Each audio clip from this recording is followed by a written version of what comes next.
The UN is urging authorities in the country to hold a self-defense group accountable for their attack against Fulani villages.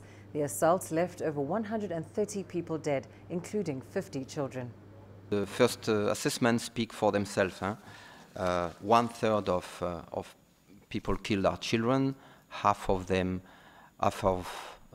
injured people are children. The schools are increasingly threatened. So the threat against children is clear, and children are paying the highest price of this crisis in Mali. Mali is struggling with fighting violent extremism.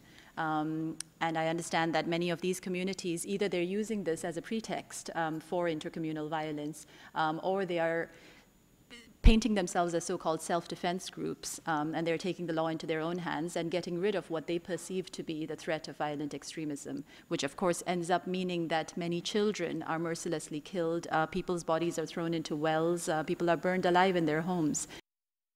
This is Ogosago, a village in the Mopti region of Mali. Gunmen surrounded the village at dawn on Saturday before attacking people in their homes. The attackers targeted members of the Fulani ethnic community. The incident took place while UN ambassadors were in the country. We obviously condemn in the strongest terms this despicable attack. I speak on behalf of France and the Security Council. We are crying together with the Malians, the victims of this despicable tragedy.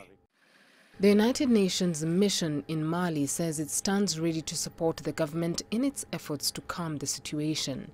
The United Nations Secretary General Antonio Guterres has called for the perpetrators to be brought to book.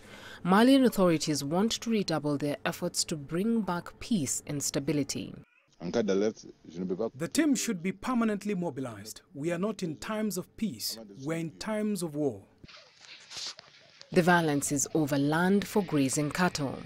The Dogon and Fulani have disputed over access to land and water, and the armed groups linked to Al-Qaeda and ISIL have exploited these rivalries in Mali. Beryl Oro, CGTN.